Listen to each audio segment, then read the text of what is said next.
Hey everybody, I'm Mike from Missouri. In this video, I'm going to get right to the point on how to change the bearings and seals in a Case 1840 axle. This is a left front axle. So let's get to it.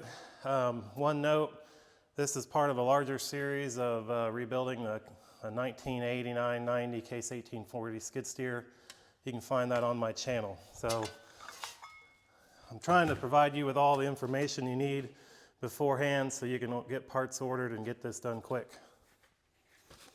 On disassembly, getting your axle hubs off the machine, there's one thing you need to be aware of. There's an early frame and a late frame. This is the early frame. The easiest way to tell is to look and see if you have chain case access covers right here and right here. You'll have them on all four corners. The only difference there is instead of getting the hub out with the sprocket and everything on it already in one piece, you will take the nut and sprocket off inside the chain case, and that stays there, and then you bring your hub and put your bearings and seals in, and then you'll reassemble it in reverse order. If you have the early machine, you can assemble it all on the bench, and then it all goes in on one time.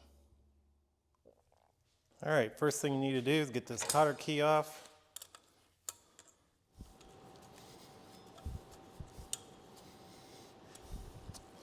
All right, this nut is 1.5 inches. I do not have a socket big enough. You can use a crescent wrench.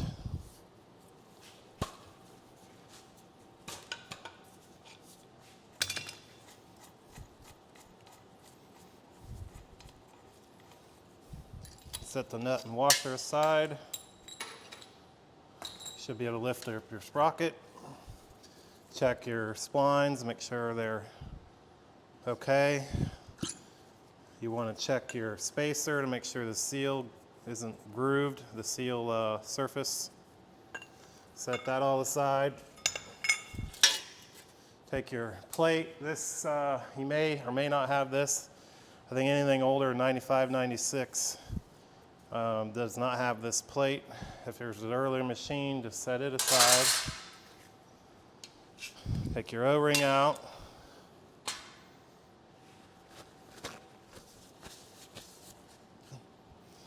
Now, the seal. I've not had great luck with the seal pullers on these. Usually they rip, but that one's coming. Get your seal pulled out.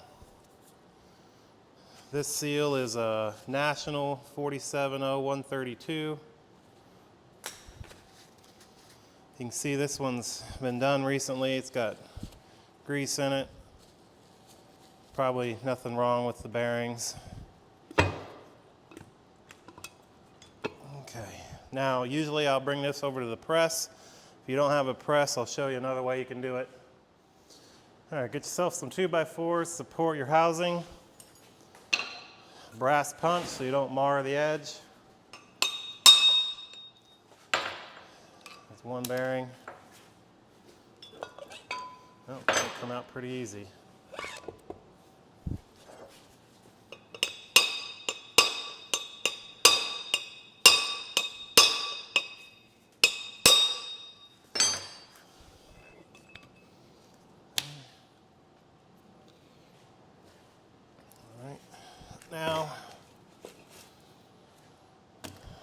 Now you get this outer seal. The outer seal you're going to take out just the same as the inner one.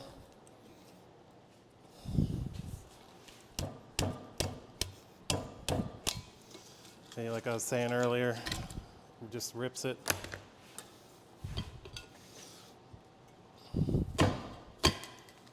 Ugh. Well, this one's got baling twine or something down in it.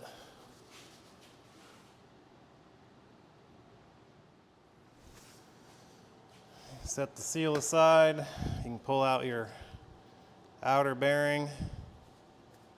Set that aside. Now the only thing you have left in the housing is the inner and outer race. All right, to get the inner bearing races out, I got this cleaned up real well so you can see it. This edge, get a This ledge here is this back seal support. Right under that is the race. From here to there is the bearing race. This overlaps this inside of this housing so you can get a punch down. So from this side we're going to go all the way down,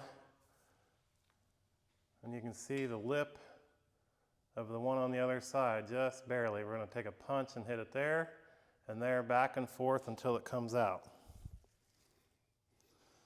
I find a long, I think this is a 12-inch by half chisel works best for this.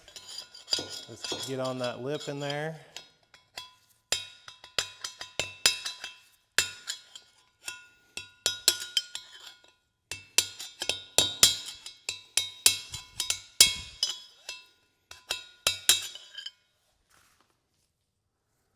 All right, actually switch to a punch. This particular housing has less overlap, so this punch is doing a better job.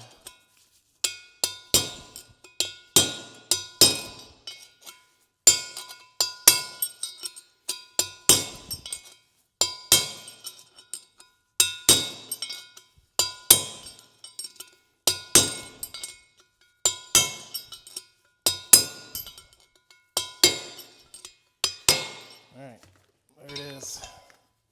There's your inner race. All right, now to get this side out, go ahead and flip it over. Same process.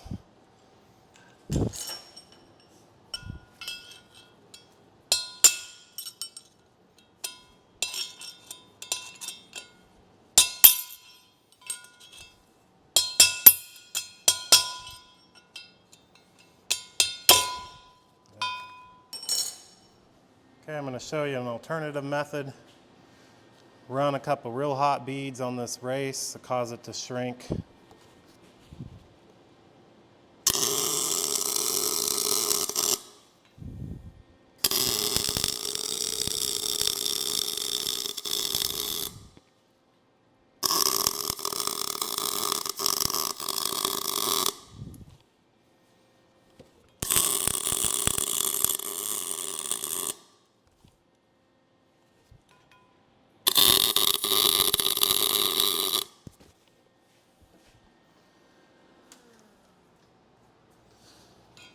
That cool off, should come right out of there. Just going to cool it off here with a wet towel to speed this process up. I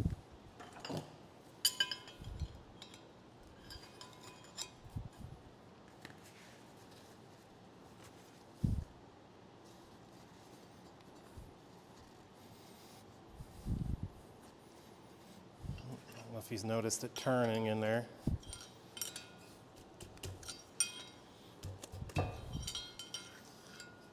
Out already.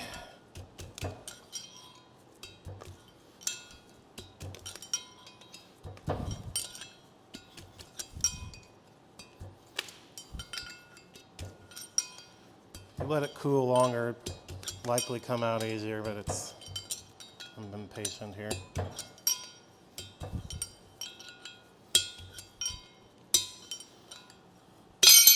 There we go. I've found some housings have more overhang where the chisel method works real easy. This one, if you can't get a chisel on it, I'd just run your bead all the way around it, let it cool off, and it should come out. Okay, once you get everything apart, you need to look everything over really good, inspect the parts. Some things you want to look out for, especially if your bearings are really bad, are the surfaces on this axle right here and right here. They should just be a really light, like a slip fit, but there should be no rocking or really any play. So just very lightly, it should kind of slide over there. Another thing you want to look at out here where the seal lip rides, if you got a really big groove, you're going to have issues with debris and dirt getting into your bearing. Give a quick look at your splines, make sure they're in good shape. Your threads, all of that stuff. As far as your inner bearings, as long as the housing hasn't been chewed up or anything, you're good there. This is the Weld bead I ran on this that allowed the bearing to come right out. And how that works is it causes the metal to draw in when it shrinks, and it allows it to be pulled out rather easily. And for your information, both inner races look like they are Timken LM102910. And the best I can tell, these are Timken LM102949 USA. All right, this is a different axle, but I thought it was really important that you guys would see what could possibly happen on some of your machines. You may have the bearing completely disintegrated, and when you try to hit this axle out of the housing, the race may stay here, and not an easy way to get it off. A bearing splitter can kind of grab it, but then getting something underneath it to pull it is difficult.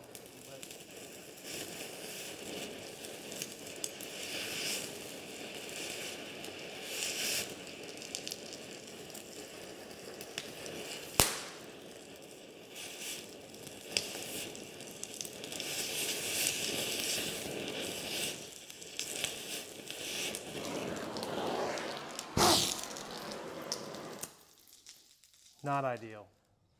Learn from me, make sure you take that seal off first.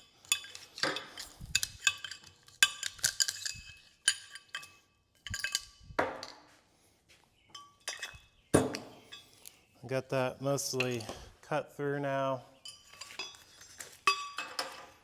Hopefully there we go.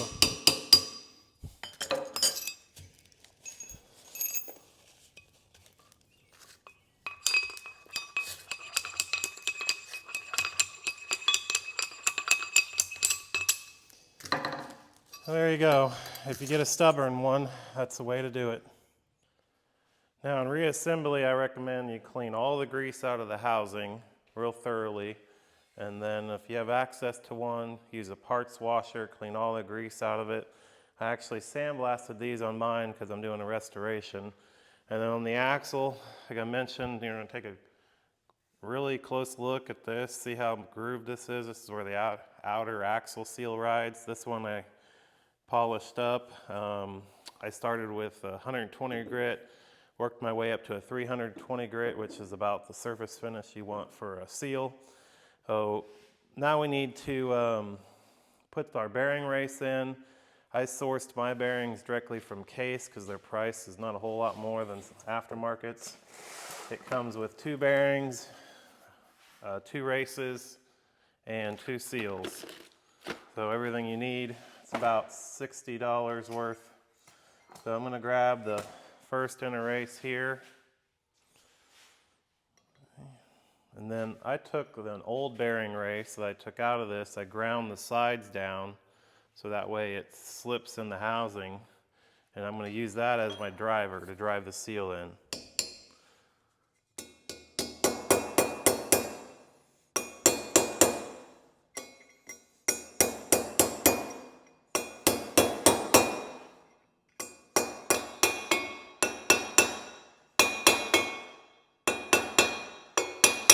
Notice how the sound changed, indicating it's bottomed. Now, preferably, you would put this in a press, which I normally would do, but I'm trying to show you guys a method of doing it because a lot of people aren't going to have a press. Here's a look with it fully installed. Now you're going to do the same thing on the other side.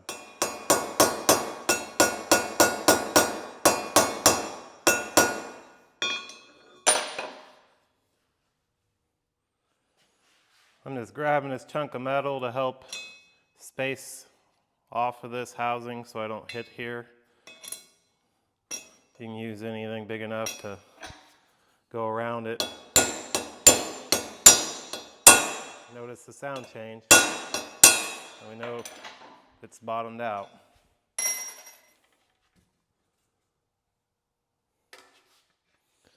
All right, so you need to have some appropriate wheel bearing grease. I have some in this grease gun. You're going to pack your bearing.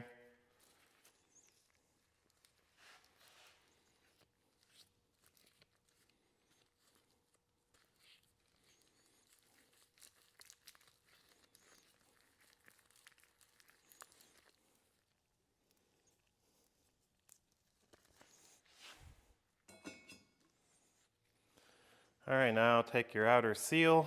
I just happen to have this piece of scrap brass that fits the seal pretty good, not being too large. I can press this down in, or tap this down in, I should say.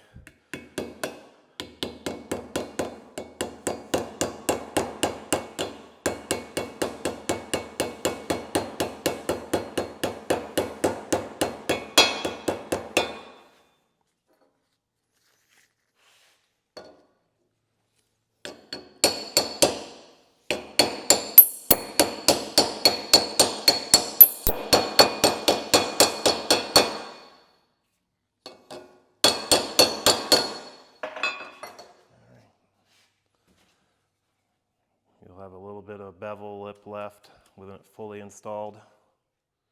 Okay, now we're going to put the axle in the housing. I happen to have this receiver hitch hole in my table, so I'm going to use it to my advantage. You can take the housing and flip it up over onto the axle, but I'm going to go ahead and do it this way. And now the axle, we can insert like this. The other way is to put it like this and then take the housing onto it. Make sure we grease up our seal lip.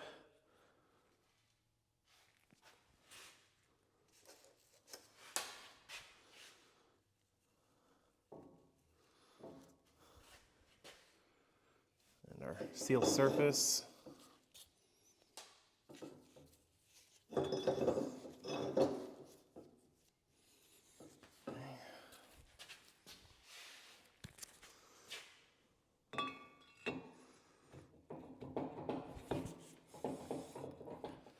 This piece of brass is going to come in handy. You can use a piece of lead or any soft metal.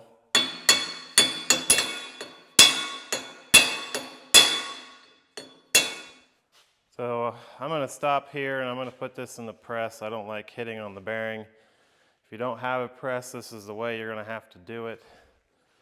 But since I do, I'm going to go ahead and utilize that method.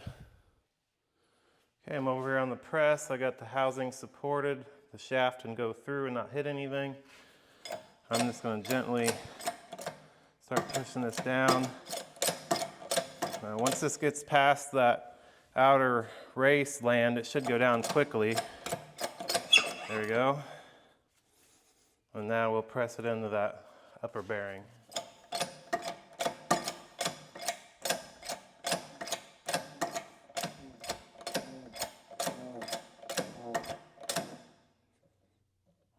Feel it bottom out. Again, you can do this without a press. It's just quite a bit more difficult. Okay, you're going to take your greased bearing. And that one slid down with little to no pressure. Let's make sure it's seated.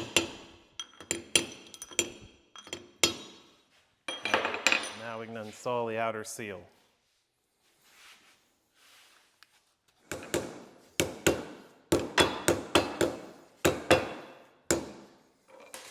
And I'm going to use my piece of brass.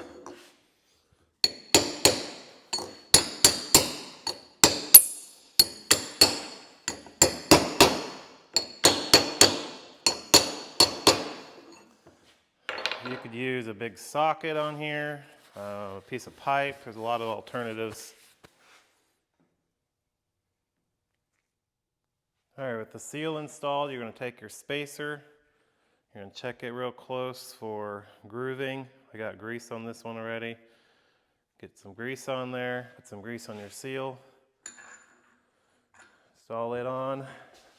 Now here's where the difference comes that I mentioned earlier in the video between the early and late style machine. The early machines have the separator plate installed in between, and the hole in the chassis is a D shape. On that machine, you will put the sprocket on now and finish assembly of the hub. On the newer style machine, you have your access covers and you would install the sprocket through there. For demonstration purposes, I'm just going to go ahead and assemble this, but you would Install your new O-ring, your separator plate, sprocket. This one has the normal damage from the parking pins. Your washer, a nut, and now with an 1.5-inch socket, torque to 240 to 300 inch-pounds. If you want to know how much that is in foot-pounds, divide it by 12. Once you torque this nut, you'll take a new cotter key. You'll align the castle to the nearest hole, doesn't matter which way you go. And then you're finished with the hub assembly and it's ready for installation.